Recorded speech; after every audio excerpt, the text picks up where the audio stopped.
मेरे प्रिय, सुबह तुम जैसे ही सोकर उठे मैं तुम्हारे बिस्तर के पास ही खड़ा था। मुझे लगा कि तुम मुझसे कुछ बात करोगे। तुम कल या पिछले हफ्ते हुई किसी बात या घटना के लिए मुझे धन्यवाद कहोगे, लेकिन तुम फटाफट चाय पीकर तैयार होने चले गए और मेरी तरफ देखा भी नहीं। फिर मैंने सोचा कि तुम नहा के मुझे याद करोगे, पर तुम इस उधेड़बुन में लग गए कि आज तुम्हें कौन से कपड़े पहनने हैं।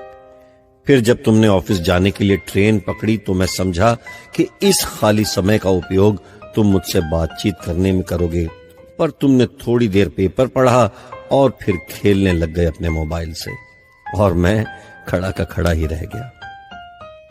मैं तुम्हें बताना चाहता था कि दिन का कुछ हिस्सा मेरे साथ बिताकर तो देखो, तुम्हारे काम और भी अच्छी तरह से होने लगेंगे, लेकिन तुमने मुझसे बात ही नहीं की। एक मौका ऐसा भी आया कि जब तुम बिल्कुल खाली थे और कुर्सी पर पूरे 15 मिनट यूं ही बैठे रहे, लेकिन तब भी तुम्हें मेरा ख्याल नहीं आया।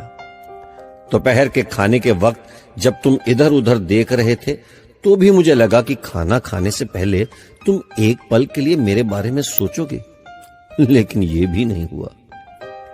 दिन का अब भी काफी समय बचा था।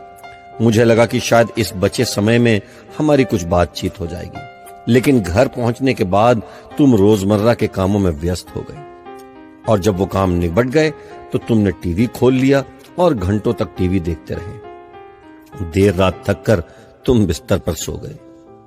मेरा बड़ा मन था कि मैं भी तुम्हारी दिनचर्या का हिस्सा बनूं, कुछ वक्त तुम्हारे साथ बिताऊं, तुम्हारी कुछ सुनूं, तुम्हें कुछ सुनाऊं, कुछ मार्गदर्शन करूं तुम्हारा, ताकि तुम्हें समझ आए कि तुम किस लिए इस धरती पर आए हो और किन कामों में उलझ गए हो। लेकिन तुम्हें समय ही नहीं मिला और मैं मन मार कर ही रह गया।